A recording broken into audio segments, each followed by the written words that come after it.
Erdogan dit aux Européens, mais attendez, moi j'ai 3 600 000 réfugiés syriens sur mon territoire. Si vous continuez, eh ben je vous les envoie. Et vous avez vu comment il nous traite? Déjà, comme il traite ces migrants, il les traite, ces réfugiés syriens, il les traite comme des pions qu'on peut balancer comme ça pour ennuyer l'Europe, pour envahir l'Europe. Mais deuxièmement, il nous traite nous comme des chiffres molles. On est ses otages. C'est-à-dire que là, il nous parle comme on parle à ses esclaves. À un moment, faut se poser la question. On est l'Union européenne, on est le premier marché du monde. On va pas se laisser traiter comme ça par un tyranno turc.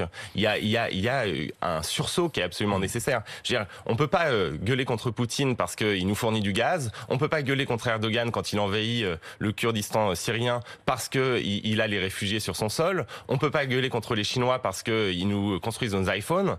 Et à un moment, on peut plus rien dire sur personne dans ce cas-là. On a un continent de consommateurs endormi et on doit se plier aux volontés de tyrans à nos frontières. Mais ça marchera pas comme ça. L'Europe doit se ressaisir. Mais que peut faire l'Europe là? J'ai vu la France et plusieurs pays européens qui sont intervenus au Conseil de sécurité de l'ONU en demandant à la Turquie l'arrêt de cette action militaire. Demander au Conseil de sécurité de l'ONU, ça n'a que peu d'effet, Raphaël Glucksmann. L'Europe, c'est le premier partenaire commercial de la Turquie.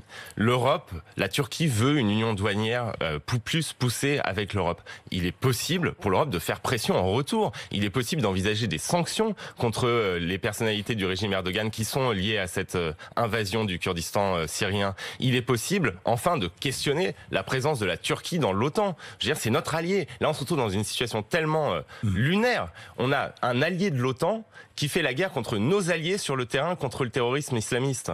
Et on est là, on regarde, on condamne, mais on a des moyens d'action.